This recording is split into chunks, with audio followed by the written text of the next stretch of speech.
This is Assistant Fire Chief Frank Armijo.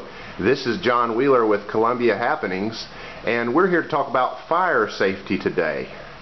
You know, Assistant Chief, oftentimes when the weather gets cold, we start seeing a lot of fires around town. Yes, we do.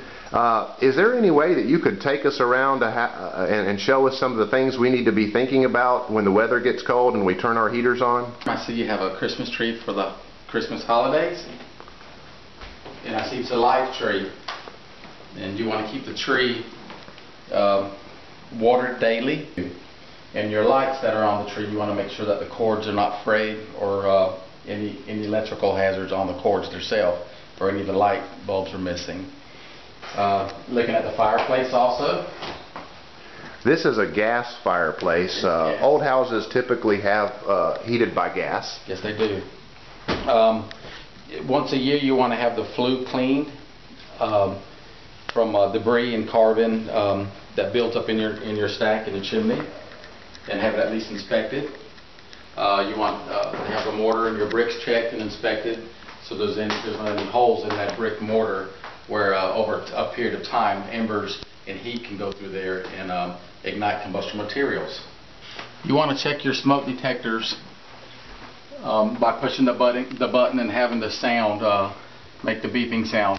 You have a green light, which tells me it's good, and it's electric with battery backup on yours. Not all have battery backup. You want to replace your batteries every 6 months. Very important to have your heaters checked every year because of the dust that settles on them. Old fuel that can be left in the container.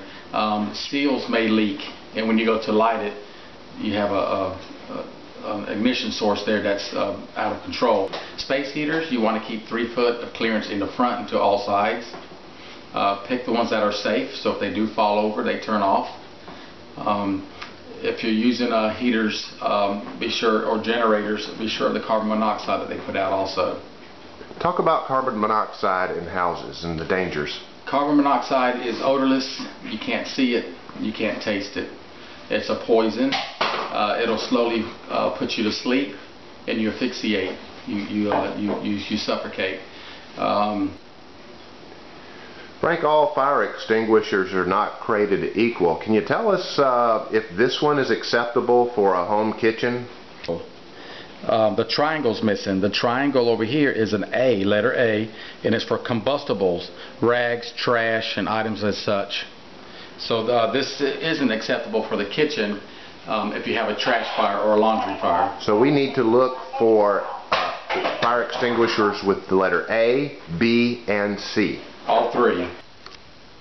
Sometimes a fire comes even though we do our best to prevent the fire, and we have to get out of the house quickly. Can you tell us some of the things that we need to know about getting out of houses that are on fire? You want to make sure that the windows can be unlocked easily, and that there's not very much strength to open the window, that a child can open this window and push out the screen and go out. This is called piggybacking, when you have one extension cord into another one and into a third one, and it's also underneath this this mat. Are you saying that when I put one extension cord to another one, that's a fire hazard? It's a fire hazard. And what about underneath this? Underneath here, it's a hazard. It's a traffic area where people step over, and it generates heat over a period of time. So we're going to definitely have to fix this.